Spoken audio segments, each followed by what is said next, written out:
يا سيدي ارحم لنا يا سيدي ارحم لنا الله الله الله الله الله الله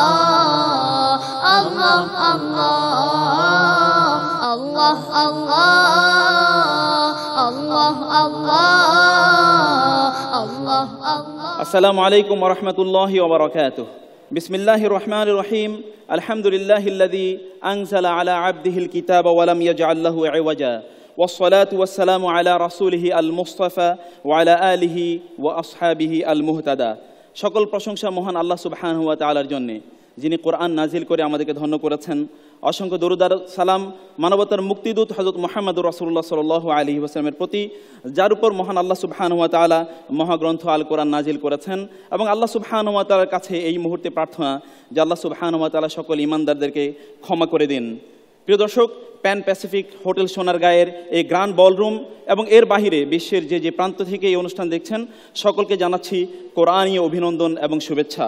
প্রিয় দর্শক, রাসূলুল্লাহ সাল্লাল্লাহু আলাইহি ওয়াসাল্লাম বলেছেন, সে আমার উম্মার অন্তর্ভুক্ত নয় যে কোরআনকে সুর দিয়ে সুন্দর করে তেলাওয়াত করে না। প্রিয় দর্শক, কোরআনের তেলাওয়াতকে প্রসারিত করতে 2009 সাল থেকেই আমরা আয়োজন করে আসছি এই অনুষ্ঠানটি। এবং প্রিয় দর্শক, আনন্দের সাথে আপনাদের সাথে শেয়ার করছি যে আমরা 2009 সাল থেকে এই অনুষ্ঠানটি আয়োজন করার পর বাংলাদেশে আমাদের পরিসংখ্যান অনুসারে নতুন করে 10,000 হাফেজ তৈরি হয়েছে। কোরআনের এই সংস্কৃতি বিনির্মাণ আমাদের সকলেরই পবিত্র দায়িত্ব। রাসূলুল্লাহ সাল্লাল্লাহু আলাইহি ওয়াসাল্লাম বলেছেন, যে ব্যক্তি কোরআন তেলাওয়াত করে এবং কোরআনকে মুখস্থ করে এবং কোরআনের হালাল এবং হারাম অনুসারে সে হালাল এবং হারাম নির্ধারণ করে, আল্লাহ সুবহানাহু ওয়া তাআলা এর কারণে তাকে জান্নাত প্রদান করবেন। এবং আল্লাহ সুবহানাহু ওয়া তাআলা তাকে তার পরিবারের এমন 10 জনের জন্য সুপারিশকারী হিসেবে কবুল করবেন যাদের প্রত্যেকের জন্য জাহান্নাম ছিল অবধারিত। তাই তো প্রিয় দর্শক, আজ এই প্রতিযোগিতায় আপনাদের সকলকে জানাচ্ছি স্বাগত। আজ এই প্রতিযোগিতার মাহেন্দ্রক্ষণ দ্য গ্র্যান্ড ফিনালে। আপনারা জানেন যে এবারের প্রতিযোগিতাকে আমরা একটু ভিন্নভাবে সাজিয়েছিলাম। বাংলাদেশ সহ আরও 4টি দেশ থেকে, অর্থাৎ বাংলাদেশ, আমেরিকা, অস্ট্রেলিয়া, কাতার এবং সংযুক্ত আরব আমিরাত, এই 5টি দেশ থেকে 25,000 প্রতিযোগীর মধ্য থেকে আমরা বাছাই করেছিলাম 35 জন প্রতিযোগী যারা অংশগ্রহণ করেছিল এই প্রতিযোগিতার চূড়ান্ত পর্বগুলোতে। দর্শক, সেই চূড়ান্ত পর্ব পেরিয়ে দীর্ঘ 26টি পর্বের পথ পরিক্রমা পেরিয়ে 5 জন প্রতিযোগী উন্নীত হয়েছে দ্য গ্র্যান্ড ফিনালিতে, যারা আজকে পারফর্ম করবে। এবার আজকের এই গ্র্যান্ড ফিনালিতে পারফর্মকারী এবং যাদের মধ্য থেকে নির্বাচিত হবে the champion and the runners up, তাদের এই প্রতিযোগিতা মূল্যায়নের জন্য আমাদের যে সকল বিচারকজন রয়েছেন আমরা এবার তাদের সাথে পরিচিত হব। আমাদের সাথে বিচারক হিসেবে রয়েছেন ঢাকা ইউনিভার্সিটির কেন্দ্রীয় মসজিদের ইমাম জনাব হাফেজ মাওলানা নাজির মাহমুদ। আসসালামু আলাইকুম ওয়া রাহমাতুল্লাহি ওয়া বারাকাতুহু। আর রয়েছেন বিশ্বখ্যাত তারা মসজিদের সম্মানিত ইমাম এবং খতিব এবং বিশ্ব মিডিয়া ব্যক্তিত্ব জনাব হাফেজ মাওলানা কারি ইউসুফ আব্দুল মুজিদ। আসসালামু আলাইকুম ওয়া রাহমাতুল্লাহি ওয়া বারাকাতুহু। আর রয়েছেন জাতীয় মসজিদ বাইতুল মোকাররমের সম্মানিত সিনিয়র পেশ ইমাম জনাব হাফেজ মাওলানা কারি মুহিবুল্লাহিল বাকি। আসসালামু আলাইকুম ওয়া রাহমাতুল্লাহি ওয়া বারাকাতুহু। আমরা অত্যন্ত আনন্দিত এবং সৌভাগ্যবান যে আজকের এই আয়োজনে আমাদের সাথে প্রধান অতিথি হিসেবে জয়েন করেছেন গণপ্রজাতন্ত্রী বাংলাদেশ সরকারের মাননীয় মুক্তিযুদ্ধ বিষয়ক মন্ত্রী জনাব আলহাজ অ্যাডভোকেট আকম মুজাম্মেল হক এমপি। আসসালামু আলাইকুম রাহমাতুল্লাহি ওয়া বারাকাতুহু। দর্শক, আমরা আমাদের সাথে বিশেষ অতিথি হিসাবে আরও পেয়েছি চাঁদপুর 4 অর্থাৎ ফরিদগঞ্জ আসনের মাননীয় সংসদ সদস্য জনাব ডক্টর মোহাম্মদ শামসুল হক ভূঁইয়া এমপি। আসসালামু আলাইকুম ওয়া রাহমাতুল্লাহি ওয়া বারাকাতুহু। দর্শক, আমাদের সাথে আরও জয়েন করেছেন his excellency the ambassador of the Islamic republic of Iran in Bangladesh জনাব মোহাম্মদ আব্বাস ডেইরি দেহনভি। আসসালামু আলাইকুম ওয়া রাহমাতুল্লাহি ওয়া বারাকাতুহু। আমাদের সাথে বিশেষ অতিথি হিসাবে আজকে আরও পেয়েছি বসুন্ধরা গ্রুপের সম্মানিত ডিরেক্টর জনাব এমডি হুমায়ুন কবির খানকে। আমাদের সাথে আরও অনেক বিজ্ঞ বিশিষ্ট অতিথি জয়েন করেছেন, আমরা ইনশাআল্লাহ তাদের সাথে পরিচিত হয়ে নেব। আমরা প্রতিযোগিতা শুরু করছি। প্রতিযোগিতার প্রথমেই প্রতিযোগিতার জন্য নিয়ম বলে দিচ্ছি। আমাদের সম্মানিত বিচারকগণ তাদেরকে 3টি প্রশ্ন করবেন। প্রথম প্রশ্নটি করা হবে পবিত্র কালামুল্লাহ হাকিমের অত্যন্ত জটিল একটি আয়াত থেকে, এবং দ্বিতীয় প্রশ্নটি করা হবে মুসাব্বাহাতের আয়াত, অর্থাৎ যেরকম আয়াত পবিত্র কোরআনে বিভিন্ন জায়গায় ছড়িয়ে ছিটিয়ে রয়েছে সেখান থেকে তাদেরকে পড়ে যেতে হবে। আর তৃতীয় প্রশ্নটি থাকবে বিষয়ভিত্তিক। দর্শক, আজকের প্রথম প্রতিযোগী হিসাবে এবার আপনাদের সামনে স্টেজে আমন্ত্রণ জানাচ্ছি ঢাকার তাহফিজুল কোরআন ওয়াল সুন্নাহ মাদ্রাসার ছাত্র হাফেজ আবু তালহা। আল্লাহ আল্লাহ আল্লাহ আল্লাহ আল্লাহ। السلام عليكم ورحمة الله وبركاته. وعليكم السلام ورحمة الله وبركاته. أعوذ بالله من الشيطان الرجيم. بسم الله الرحمن الرحيم. وما كان لمؤمن أن يقتل مؤمنا إلا خطأ. أعوذ بالله من الشيطان الرجيم. بسم الله الرحمن الرحيم.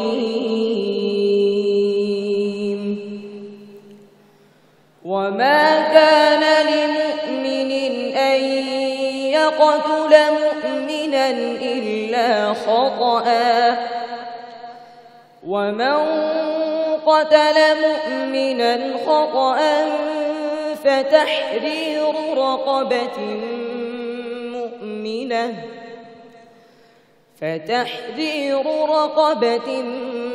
مؤمنة ودية مسلمة إلى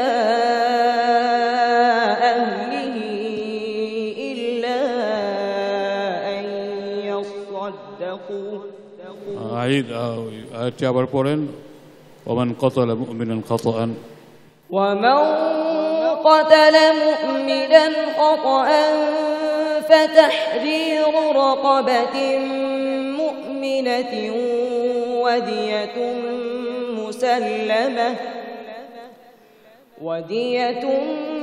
مسلمة إلى أهله إلا أن يصدقوا. فإن كان من قوم عدو لكم وهو مؤمن فتحرير رقبة مؤمنة. وإن كان من قوم بينكم وبينهم ميثاق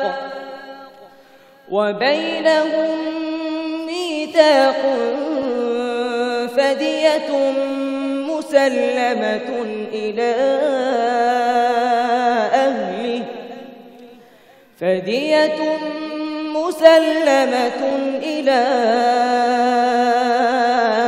أهله وتحرير رقبة مؤمنة.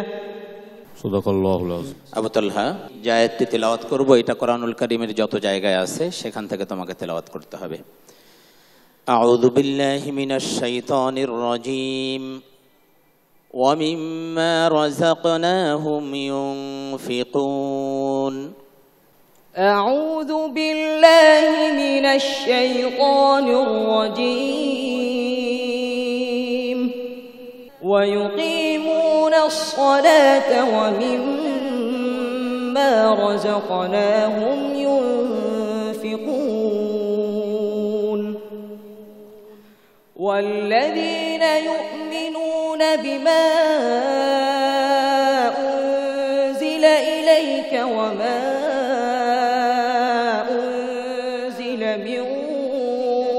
قبلك وبالآخرة هم يوقنون. الذين يقيمون الصلاة ومما رزقناهم ينفقون.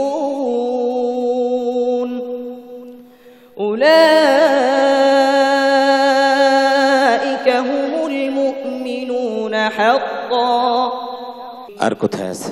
والمقيم الصلاة ومما رزقناهم ينفقون. والبدن جعلناها لكم من شعائر الله لكم فيها خير.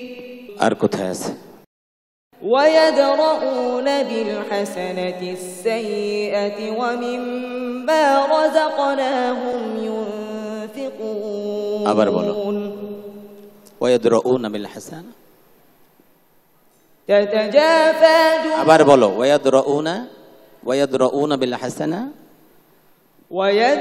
ويدرؤون بالحسنة السيئة ومما رزقناهم ينفقون وإذا سمعوا اللغو أعرضوا عنه وقالوا لنا أعمالنا ولكم أعمالكم আর কোথায় আছে يدعون ربهم خوفا وطمعا ومما رزقناهم ينفقون فلا تعلم نفس ما أخفي لهم من قرة أعين মাশাআল্লাহ। তোমার আরেকটি প্রশ্ন আছে। আল্লাহ পাক কোরআনুল কারীমের মধ্যে বারবার তাকওয়ার কথা বলেছেন, খোদা ভীতি।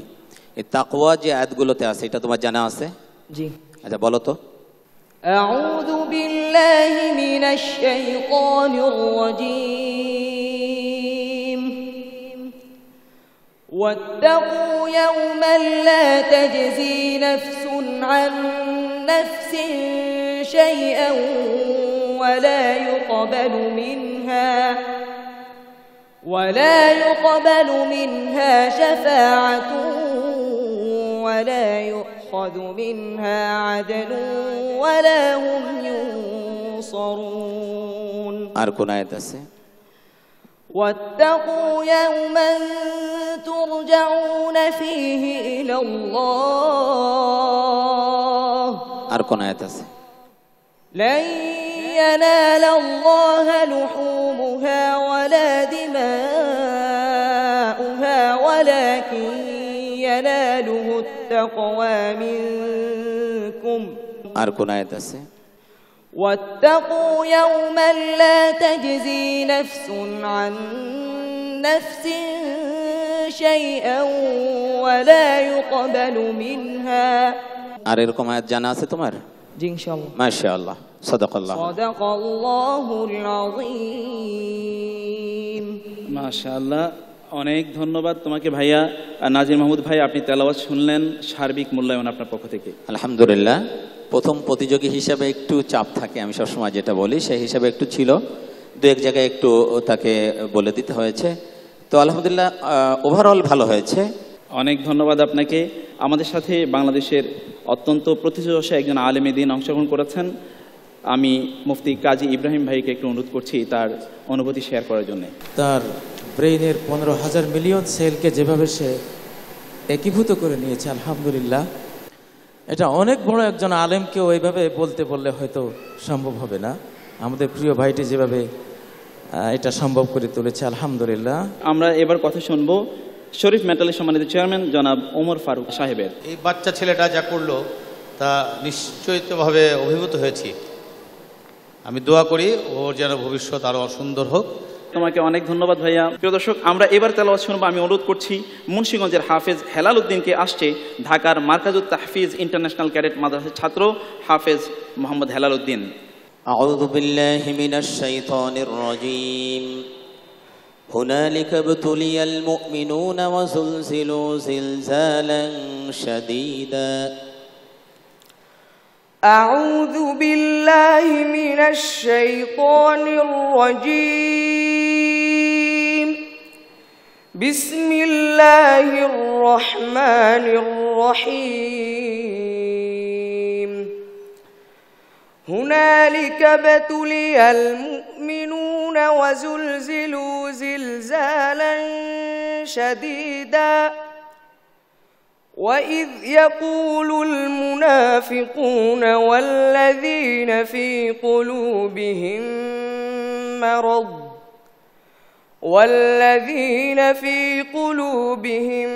مرض ما وعدنا الله ورسوله إلا غرورا وإذ قالت طائفة منهم يا أهل يثرب لا مقام لكم فارجعوا ويستأذن فريق منهم النبي يقولون إن بيوتنا عورة وما هي بعورة إن يريدون إلا فرارا ولو دخلت عليهم من أقطارها ثم سئلوا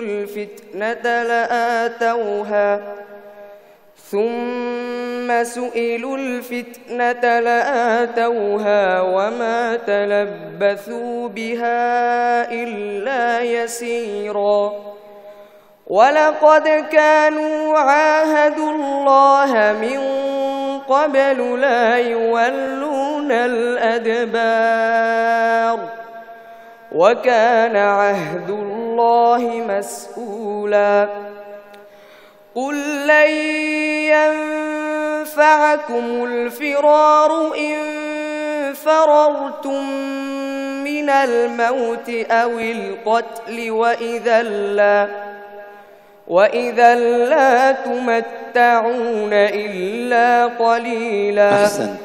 তোমার আরেকটি প্রশ্ন রয়েছে, আমি যে আয়াত তেলাওয়াত করব এটা যত জায়গায় আছে সেখান থেকে তুমি তেলাওয়াত করবে। আউযু বিল্লাহি মিনাশ শাইতানির রাজীম ওয়া উলাইকা হুমুল মুফলিহুন। আউযু বিল্লাহি মিনাশ শাইতানির রাজীম ওয়া উলাইকা হুমুল মুফলিহুন। الذين كفروا سواء عليهم أأنذرتهم أم لم تنذرهم لا يؤمنون وأولئك هم المفلحون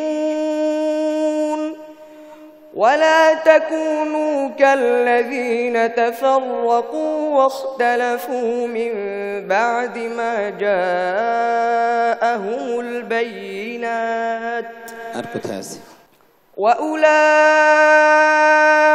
هم المفلحون أعد الله لهم جنات تجري من تحتها الأنهار خالدين فيها ذلك الفوز العظيم وأولئك هم المفلحون ومن يطع الله ورسوله ويخشى الله ويتقه فأولئك هم الفائزون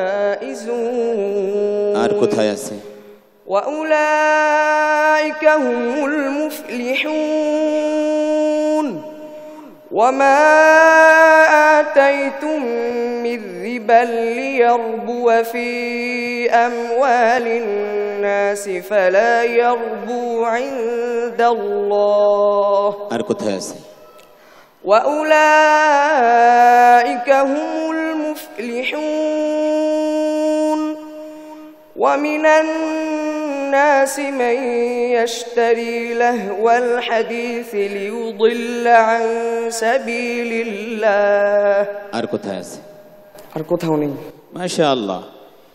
তোমার আরেকটি প্রশ্ন আছে, যে সব আয়াতে রাসূলদের কথা উল্লেখ করা হয়েছে তুমি সেই আয়াতগুলো একটু তেলাওয়াত করো। أعوذ بالله من الشيطان الرجيم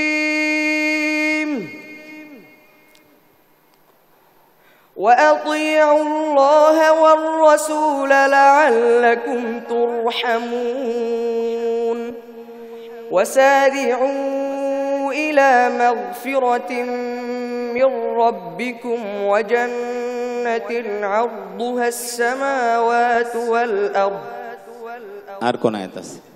وما محمد إلا رسول قد خلت من قبله الرسل আর কোন আয়াত আছে? وما أرسلنا من رسول إلا ليطاع بإذن الله আর কোন আয়াত জানা আছে? জি বলো। ইনশাআল্লাহ يا أيها الناس قد جاءكم الرسول بالحق من ربكم فآمنوا خيرا لكم ما شاء الله صدق الله العظيم صدق الله العظيم আমরা শুনেছি আমাদের এই বন্ধুর তেলাওয়াত। আমি এবার মোহতারাম ইউসুফ আব্দুল মজিদকে অনুরোধ করছি আপনার সার্বিক মূল্যায়ন তুলে ধরার জন্য। আলহামদুলিল্লাহ, অনেক সুন্দর সুললিত মধুর কণ্ঠে আমরা তেলাওয়াত শুনেছি। আল্লাহ তাআলা ওই তেলাওয়াতকে শুনেন মনোযোগ দিয়ে, যে তেলাওয়াত সুন্দর করে পড়া হয়। অনুরোধ করব ডক্টর আবু ইউসুফ হুজুরকে তার অনুভূতি তুলে ধরার জন্য। কোরআন যে হৃদয়ের বাণী, হৃদয়ের আলো, সেটা আসলে এখানেই তার তেলাওয়াতে বুঝে এসেছে। আমি এই শিক্ষার্থীকে, তাকে এবং যারা আয়োজন করেছেন এবং পরিচালক সহ শিক্ষক সহ সকলকে মোবারকবাদ জানাচ্ছি। প্রিয় দর্শক, আমরা এবার অনুভূতি শুনবো। এই প্রতিযোগিতার যিনি স্পন্সর করেছেন, সহযোগী sponsor time travels and cargo UAE-র সম্মানিত ডিরেক্টর মোহাম্মদ আলী মনসুরের কথা শুনছি। খুবই আনন্দিত হলাম। বাচ্চারা যেভাবে মনোযোগ সহকারে কোরআন তেলাওয়াত করে, তার জন্য অশেষ ধন্যবাদ। আমাদের মাঝে ইতিমধ্যে এসে উপস্থিত হয়েছেন আমাদের এই প্রতিযোগিতার সকল প্রতিযোগী এবং তাদের ওস্তাদদের অর্থ পুরস্কার সরবরাহকারী প্রতিষ্ঠান গোল্ডমার্ক বিস্কুটের সম্মানিত ম্যানেজিং ডিরেক্টর জনাব মোহাম্মদ বশির সাহেব, এবং এছাড়াও আমাদের মাঝে এসে আরও উপস্থিত হয়েছেন এই প্রতিযোগিতার পাওয়ার্ড বাই স্পন্সর অর্থাৎ গ্রেট ওয়াল সিরামিক ইন্ডাস্ট্রিজের সম্মানিত ম্যানেজিং ডিরেক্টর স্যার। আমরা সকলকে কৃতজ্ঞতা জানাচ্ছি। ভাইয়া, তোমাকে অনেক অনেক ধন্যবাদ। ভাইয়া, প্রিয় দর্শক, আপনারা দেখছেন আপনাদের প্রিয় অনুষ্ঠান পুষ্টি সয়াবিন তেল প্রেজেন্টস পবিত্র কোরআনের আলো powered by Great Wall Ceramic Industries. চলছে এই প্রতিযোগিতার the grand finale Mahendra phone. আমরা প্রতিযোগিতার এইখানে যাব ছোট্ট বিরতিতে এবং কিছুক্ষণের মধ্যেই ফিরে আসছি। দেখতে থাকুন বাংলা ভিশন। আল্লাহ আল্লাহ আল্লাহ আল্লাহ সুবহানাল্লাহ।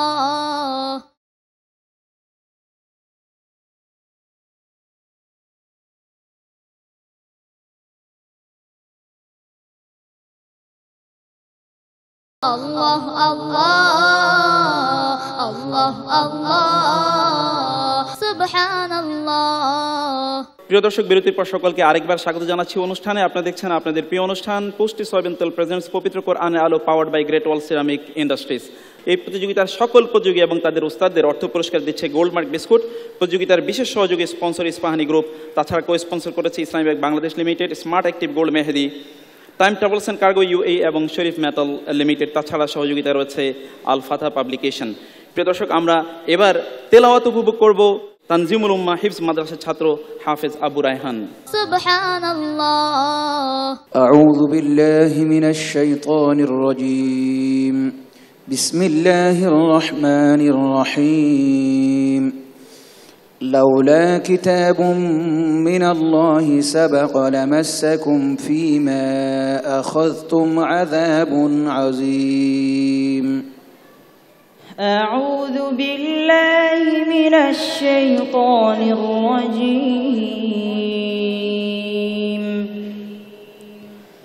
بسم الله الرحمن الرحيم.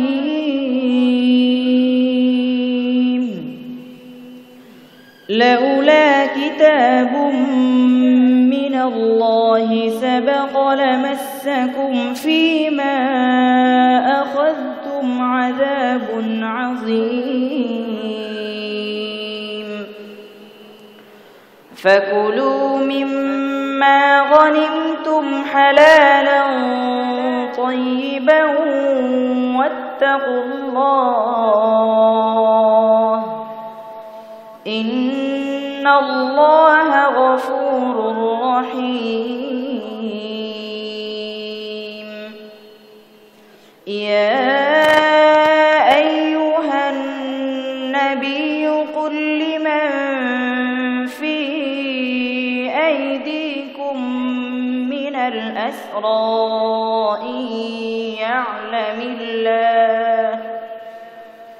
إن يعلم الله في قلوبكم خيرا يؤتكم خيرا مما أخذ منكم ويغفر لكم والله غفور رحيم وإن يريدوا خيانتك فقد خانوا الله من قبل فأمكن منهم والله عليم حكيم صدق الله العظيم আবু রায়হান, তোমার জন্য আরেকটি প্রশ্ন হলো, আমি যেখান থেকে পড়বো এই আয়াত যত জায়গায় আছে সেখান থেকে তুমি পড়বে। আউযু বিল্লাহি মিনাশ শাইতানির রাজীম ওয়াল্লাহু যুল ফাদলিল আযীম। আউযু বিল্লাহি মিনাশ শাইতানির রাজীম والله ذو الفضل العظيم ما ننسخ من آية أو ننسها نأت بخير منها أو مثلها والله ذو الفضل العظيم ومن أهل الكتاب من إن تأمنه بقنطار يؤده إليك والله ذو الفضل العظيم وإذ يمكر بك الذين كفروا ليثبتوك أو يقتلوك أو يخرجوك والله ذو الفضل العظيم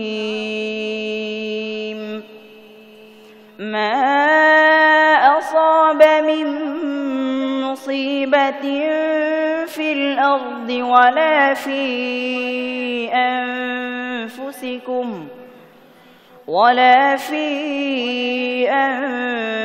أنفسكم إلا في كتاب من قبل أن نبرأها والله ذو الفضل العظيم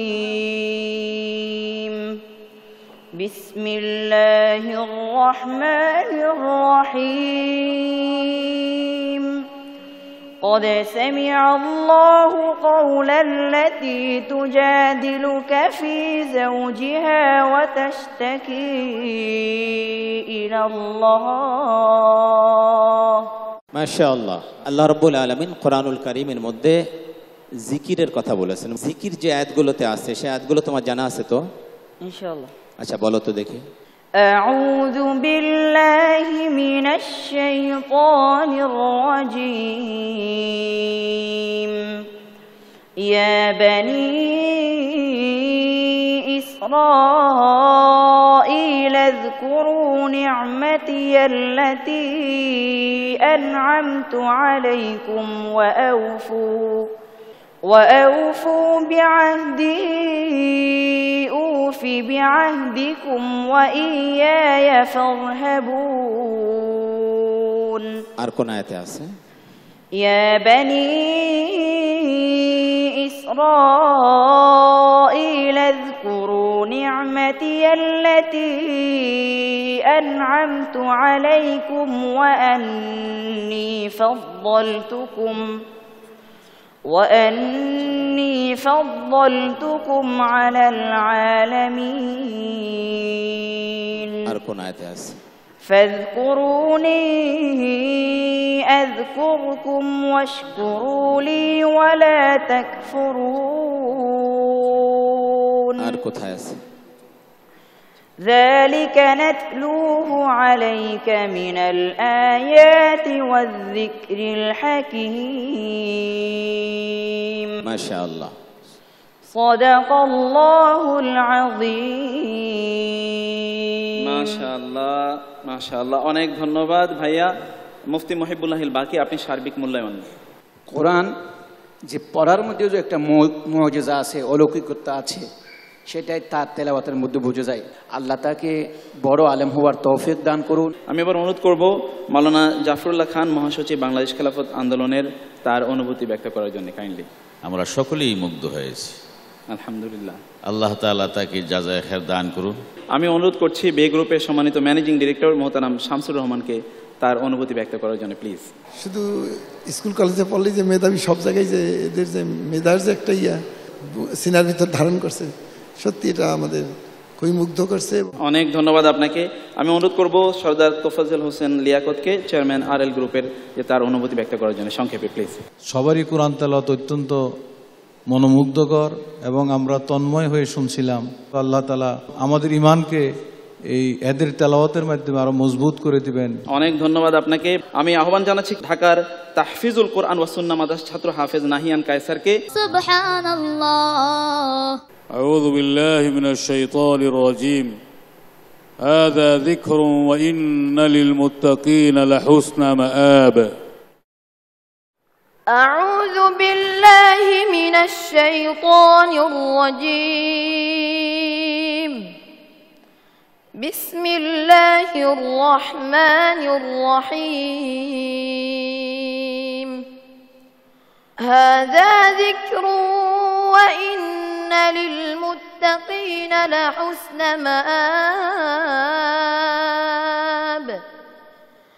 جنات عدن مفتحة لهم الأبواب متكئين فيها يدعون فيها بفاكهة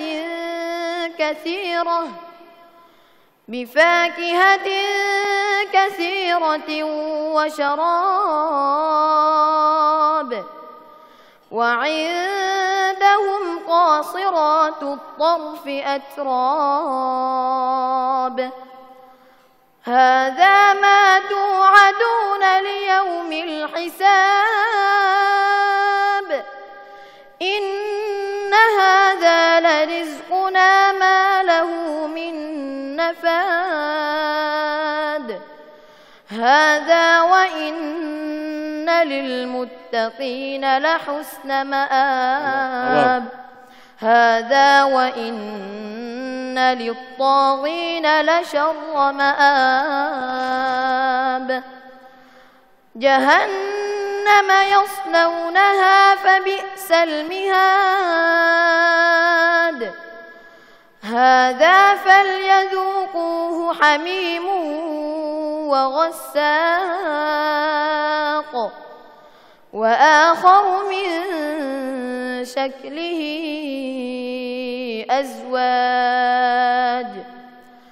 هذا فوج مقتحم معكم لا مرحبا بهم إنهم صالوا النار.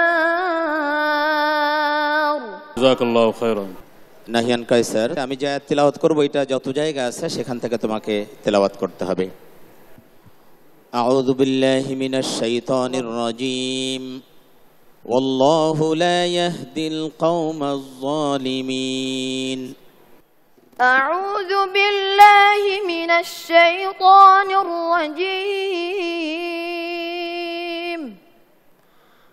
والله لا يهدي القوم الظالمين. أو كالذي مر على قرية وهي خاوية على عروشها. আর কোথায় আছে? والله لا يهدي القوم الظالمين. أولئك جزاؤهم أن عليهم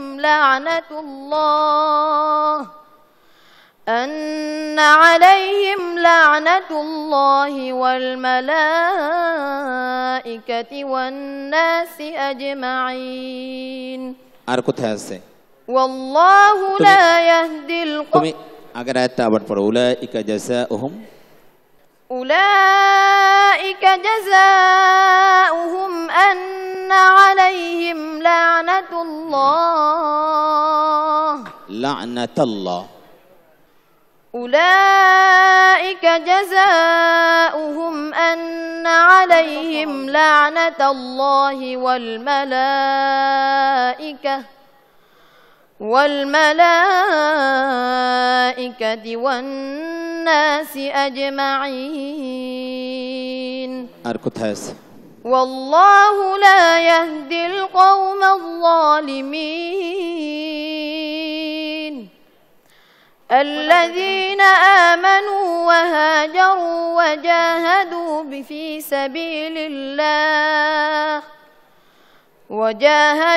في سبيل الله بأموالهم وأنفسهم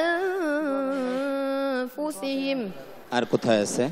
والله لا يهدي القوم الظالمين لا يزال بنيانهم الذي بنوا ريبة في قلوبهم إلا أن تقطع قلوبهم আর কোথায় আছে? والله لا يهدي القوم الظالمين يريدون ليطفئوا نور الله بأفواههم والله متم نوره ولو كره الكافرون আর কোথায় আছে? والله لا يهدي القوم الظالمين قل يا أيها الذين هادوا إن زعمتم أنكم أولياء لله من دون الناس আর কোথাও আছে? জি না। মাশাআল্লাহ। তোমার জন্য আরেকটি প্রশ্ন হলো যে আল্লাহ পাক কোরআনুল কারীমের মধ্যে মাউতের কথা বলেছেন, মাউতের কথা একটু বলো। أعوذ بالله من الشيطان الرجيم ألم تر إلى الذين خرجوا من ديارهم وهم ألوف حذر الموت فقال لهم الله موتوا ثم أحياهم আর কোন আয়াত জানা আছে? كل نفس ذائقة الموت وإنما توفون أجوركم يوم القيامة আর কোন আয়াত আছে?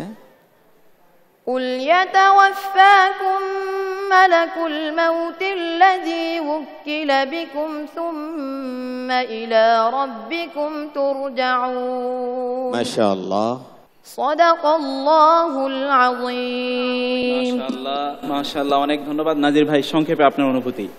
আলহামদুলিল্লাহ, ও তো বরাবর খুব ভালো করে, কিন্তু একটু মিস্টেক হয়ে গেছে। তুমি বড় আলেম হও এবং কোরআনের আলো দ্বারা সারা জাতিকে আলোকিত করো, সেই দোয়া তোমার জন্য রইল। আমি একটু কথা শুনবো স্মার্ট অ্যাক্টিভ গোল্ড মেহেদির সম্মানিত মার্কেটিং ডিরেক্টরের হামাদ আমিন ভাইকে অনুরোধ করছি তার অনুভূতি শেয়ার করার জন্য। এই ছোট্ট বয়সে তাদের এই এত সুন্দর এত মধুর তিলাওয়াত যা প্রত্যেকের হৃদয়কে পরিতৃপ্ত করবে বলে আমার বিশ্বাস। তোমাদের সবাইকে ধন্যবাদ। প্রিয় দর্শক, আমাদের মাঝে 3 জন কোরআনের বিশ্বখ্যাত প্রেমিক জয়েন করেছেন, যারা এই প্রতিযোগিতাকে সার্বিকভাবে সহযোগিতা করেছেন। বিশেষ করে এই প্রতিযোগিতার সকল প্রতিযোগী এবং তাদের ওস্তাদদের যারা অর্থ পুরস্কার দিচ্ছেন, যে প্রতিষ্ঠান গোলমার্ক বিস্কুট, সেই গোলমার্ক বিস্কুটের সম্মানিত ম্যানেজিং ডিরেক্টর মোহতারাম মোহাম্মদ বশির সাহেব আমাদের মাঝে আছেন। অনুরোধ করবে সংক্ষেপে যদি তিনি তার অনুভূতি ব্যক্ত করেন। মাশাআল্লাহ, এত ছোট ছোট বাচ্চারা যে এইভাবে কোরআন এত সুন্দর করে পড়ে, এটা আসলেই আপনি যেটা বলেছেন আবেগাপূর্ণ না হয়ে এখানে কোনো কারণ নাই। তো মাশাআল্লাহ, অনেক ভালো হয়েছে। অনেক ধন্যবাদ স্যার আপনাকে। Great Wall Ceramic industries limited সম্মানিত ম্যানেজিং ডিরেক্টর আমাদের মাঝে রয়েছেন। আমি মোহতারাম শামসুল হুদা সাহেবকে অনুরোধ করছি তার অনুভূতি ব্যক্ত করার জন্য। যে তাদের যে কণ্ঠটা, এটা আল্লাহর দান। অনেক ক্যাসেটের কোরআন তেলাওয়াত এনে শুনেছি, আর আজকে প্র্যাকটিক্যালি দেখতেছি এই ক্যাসেটের বিকল্প এদের থেকে এই তেলাওয়াতগুলি আজকে এখানে শোনা যাচ্ছে। ইনশাআল্লাহ এরা আরও ভালো করুক এই কামনায় রইল। অনেক ধন্যবাদ স্যার আপনাকে। প্রিয় দর্শক, আজকের সর্বশেষ প্রতিযোগীকে এবার স্টেজে আপনাদের সামনে ডেকে নেব মার্কাজু ফাইজুল কোরআন আল ইসলামের ছাত্র ইরফানুল হাসান খান। সুবহানাল্লাহ। আউযু বিল্লাহি মিনাশ শাইতানির রাজীম। قل لكم ميعاد يوم لا تستأخرون عنه ساعة ولا تستقدمون. أعوذ بالله من الشيطان الرجيم. بسم الله الرحمن الرحيم.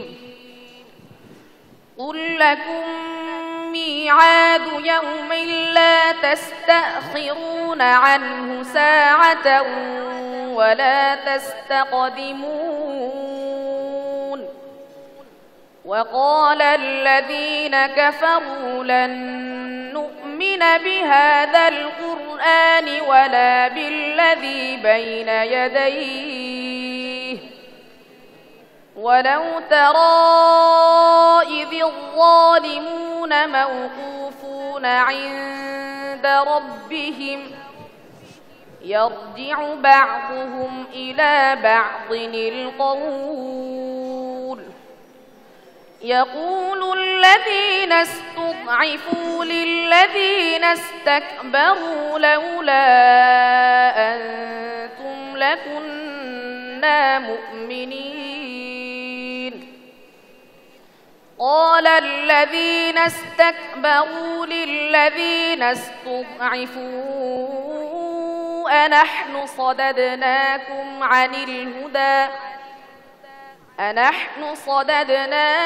عن الهدى بعد إذ جاءكم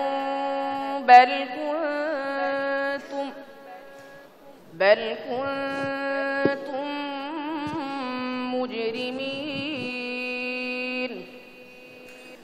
وقال الذين استضعفوا للذين استكبروا بل مكر الليل والنهار إذ تأمروننا أن نكفر بالله ونجعل له أندادا وأسروا الندامة لما رأوا العذاب وجعلنا الأغلال في أعناق الذين كفروا. صدق الله العظيم. ইরফান, তোমার জন্য আরেকটি প্রশ্ন রয়েছে, আমি যেখান থেকে পড়বো আর যত জায়গায় আছে সেখান থেকে তুমি পড়বে। আউযু বিল্লাহি মিনাশ শাইতানির রাজীম। ইন্নাহু আলিমুম বিযাতিস সুদূর। আউযু বিল্লাহি মিনাশ শাইতানির রাজীম। ইন্নাহু আলিমুম বিযাতিস সুদূর। وإذ يريكموهم إذ التقيتم في أعينكم قليلا ويقللكم في أعينهم. আর কোথায় আছে? إنه عليم بذات الصدور. وما من دابة في الأرض إلا على الله رزقها ويعلم مستقرها ومستودعها. আর কোথায় আছে? إنه عليم بذات الصدور. هو الذي جعلكم خلائف في الأرض فمن كفر فعليه كفره ولا يزيد الكافرين كفرهم عند ربهم إلا مقتا. আর কোথায় আছে? إنه عليم بذات الصدور. وهو الذي يقبل التوبة عن عباده ويعفو عن السيئات ويعلم ما تفعلون আর কোথায় আছে إنه عليم بذات الصدور هو الذي جعلكم এটা তুমি একবার বলেছো هو الذي جعل لكم الأرض ذلولا হয়নি আচ্ছা তোমার নেক্সট প্রশ্ন হলো আখিরাত সম্পর্কে তোমার আজ জানা আছে জি ইনশাআল্লাহ আচ্ছা একটু বলো أعوذ بالله من الشيطان الرجيم قل إن كانت لكم الدار الآخرة عند الله خالصة من دون الناس আর কোন আয়াত আছে ومنهم من يقول ربنا آتنا في الدنيا حسنة وفي الآخرة حسنة وقنا عذاب النار فأما الذين كفروا فأعذبهم عذابا شديدا في الدنيا والآخرة في الدنيا والآخرة ويسألونك عن اليتامى ما شاء الله صدق الله العظيم صدق الله مولانا العظيم অনেক ধন্যবাদ ভাইয়া তোমাকে মাশাআল্লাহ অনেক ভালো তেলাওয়াত আমি প্রথমে অনুরোধ করব শেখ ইউসুফ আব্দুল মজিদকে তেলাওয়াত সম্পর্কে আপনার সার্বিক মূল্যায়ন এবং মন্তব্য প্লিজ আমরা মুগ্ধ বিমোহিত হয়েছি আমরা আশা করি আল্লাহ তাআলা তার কণ্ঠকে আরো সুন্দর করে দেবেন বক্ষকে আরো শক্তিশালী করে দেবেন মোহতারাম মহিবুল্লাহিল বাকি খুব সুন্দর তেলাওয়াত হয়েছে আল্লাহ পাক তাকে যেন কোরআন খাদেম করে শেষ পর্যন্ত রাখেন এই জন্য তৌফিক দান করুন আমিন অনেক ধন্যবাদ আমি অনুরোধ করব কারি আবুল হোসেনকে আল্লাহ তাআলা যে কোরআনে বলেছেন ওয়ারাত্তিল কোরআন তারতিলা খুব ধীরে ধীরে তেলাওয়াত করেছে এবং তার এই তেলাওয়াত আরো উত্তর বৃদ্ধি হোক সুন্দর হোক এই দোয়াই আমি কামনা করছি বরেণ্য ইসলামী চিন্তাবিদ এবং শিক্ষাবিদ ডক্টর মোহাম্মদ সাইফুল্লাহ তেলাওয়াত আমাদের অন্তরকে আন্দোলিত করেছে আমাদের এই ছোট্ট বন্ধু আরো সুন্দরভাবে কোরআন তেলাওয়াত করে নিজেকে অনেক অনেক দূরে এগিয়ে নিয়ে যাওয়ার স্বপ্ন দেখে সামনের দিকে এগিয়ে যাবে মুক্তিযোদ্ধা মোহাম্মদ হান্নান হোসেন কোরআনের গভীরে যেভাবে বাচ্চারা প্রবেশ করেছে এই গভীর থেকে আমাদের হৃদয় যেভাবে স্পর্শ করছে তাতে আমি আশাবাদ ব্যক্ত করছি যে অচিরেই বাংলাদেশে কোরআনের আলো ছড়িয়ে পড়বে ইনশাআল্লাহ এই অনুষ্ঠানের মাধ্যমে অনেক ধন্যবাদ আপনাকে প্রিয় দর্শক এই পর্যায়ে যাব ছোট্ট একটু বিরতিতে ফিরে এসে ইনশাআল্লাহ ফলাফল ঘোষণা করব থাকুন আমাদের সাথেই আল্লাহ আল্লাহ আল্লাহ আল্লাহ সুবহানাল্লাহ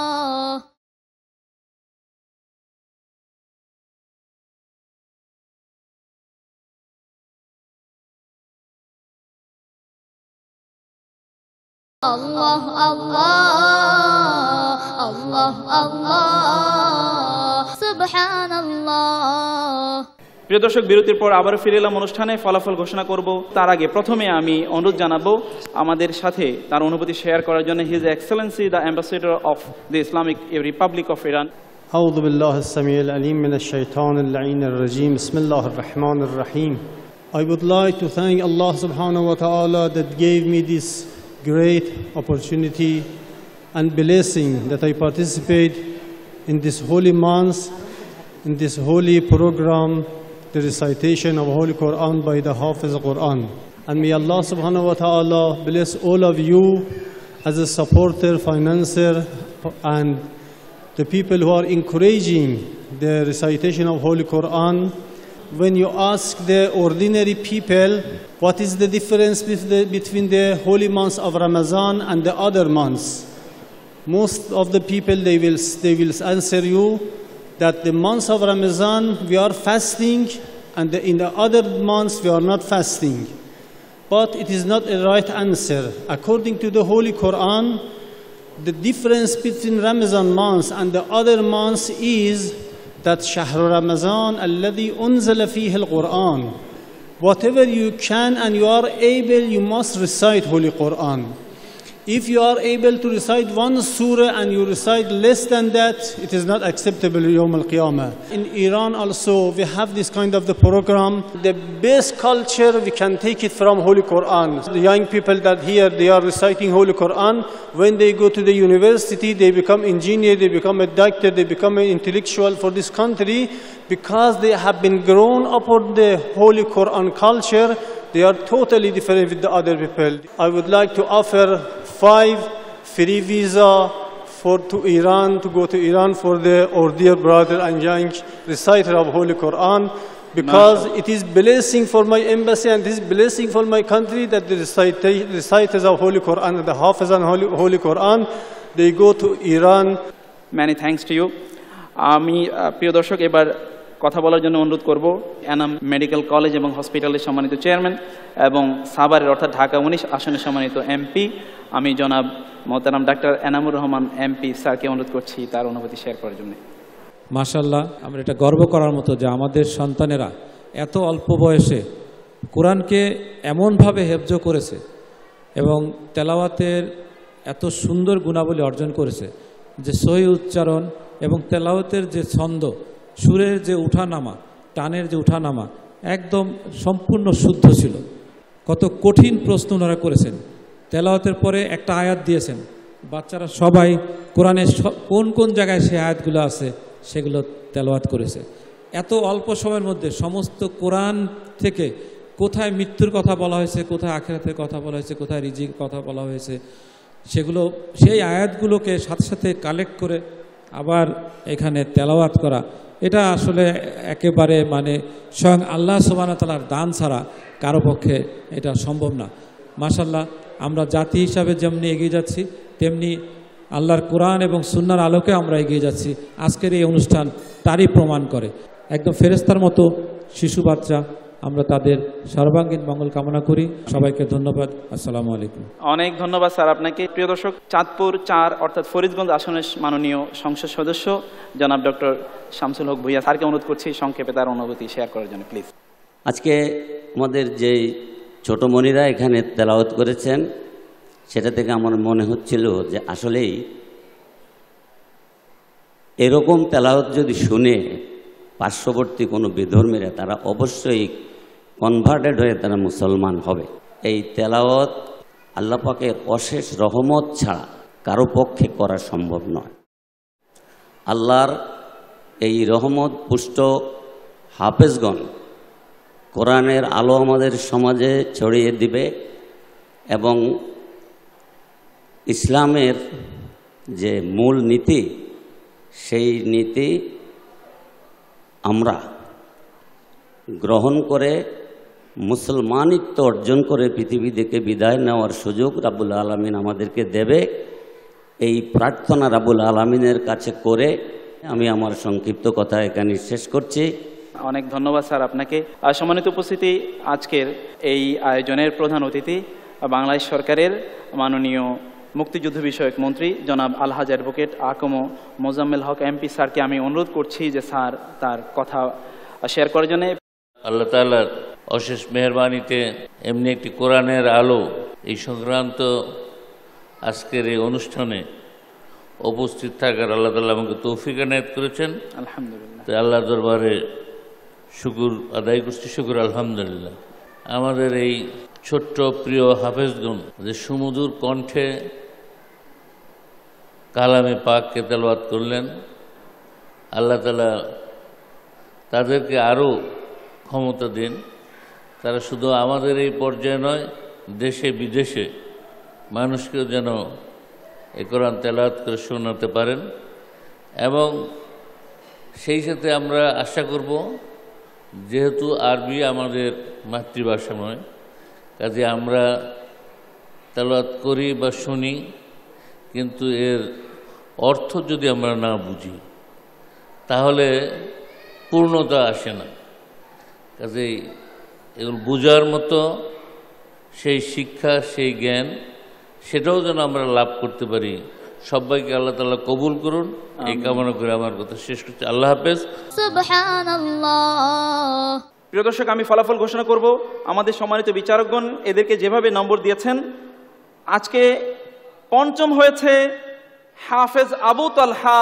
হাফেজ আবু তালহার জন্য রয়েছে গোল্ডমার্ক বিস্কুটের পক্ষ থেকে 50,000 টাকার পুরস্কার। আমি আমাদের সম্মানিত প্রধান অতিথি এবং গোল্ডমার্ক বিস্কুটের সম্মানিত ম্যানেজিং ডিরেক্টরকে অনুরোধ করছি আমাদের এই প্রিয় প্রতিযোগীর হাতে 50,000 টাকার অর্থ পুরস্কার তুলে দেওয়ার জন্য। এবং দর্শক, এরপর ফলাফল ঘোষণা করছি। মোহাম্মদ নাহিয়ান কায়সারের চতুর্থ হয়েছে নাহিয়ান কায়সার, তার জন্য রয়েছে নগদ 50,000 টাকার পুরস্কার। গোল্ডমার্ক বিস্কুটের পক্ষ থেকে তার হাতে পুরস্কার তুলে দিচ্ছেন আমাদের সম্মানিত প্রধান অতিথি এবং গোল্ডমার্ক বিস্কুটের সম্মানিত ম্যানেজিং ডিরেক্টর। আমি অনুরোধ করছি যে পুরস্কার তুলে দেওয়ার জন্য। প্রিয় দর্শক, তৃতীয় হয়েছে ইরফানুল হাসান খান। ইরফানুল হাসান খানের জন্য রয়েছে নগদ 1 লক্ষ টাকার পুরস্কার। আমাদের সম্মানিত প্রধান অতিথি এবং বিশেষ অতিথি এবং গোল্ডমার্ক বিস্কুটের সম্মানিত ম্যানেজিং ডিরেক্টরকে আমি অনুরোধ করছি আমাদের এই প্রিয় বন্ধুর হাতে নগদ 1 লক্ষ টাকার অর্থ পুরস্কার তুলে দেওয়ার জন্য।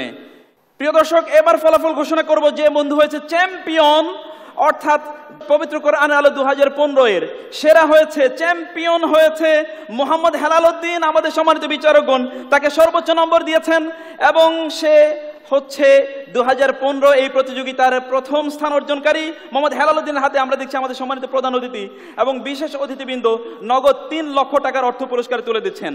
আর দর্শক, এর মাধ্যমে জানা হলো এই প্রতিযোগিতায় সেকেন্ড হয়েছে হাফেজ আবু রায়হান, যার জন্য রয়েছে গোল্ডমার্ক বিস্কুটের পক্ষ থেকে নগদ 2 লক্ষ টাকার পুরস্কার। তার হাতে নগদ 2 লক্ষ টাকার অর্থ পুরস্কার তুলে দিচ্ছেন আমাদের সম্মানিত প্রধান অতিথি এবং বিশেষ অতিথিবৃন্দ। প্রিয় দর্শক, তবে আপনারা জানেন যে গোল্ডমার্ক বিস্কুটের পক্ষ থেকে যে বন্ধু প্রথম, দ্বিতীয় এবং তৃতীয় হয় তাদের জন্য রয়েছে, তাদের শিক্ষকদের জন্য রয়েছে 1 লক্ষ এবং 50,000 টাকা করে পুরস্কার। আমি হেলাল উদ্দিনের সম্মানিত ওস্তাদকে অনুরোধ করছি আমাদের সম্মানিত প্রধান অতিথি এবং বিশেষ অতিথিবৃন্দর কাছ থেকে নগদ 1 লক্ষ টাকার অর্থ পুরস্কার গ্রহণ করার জন্য।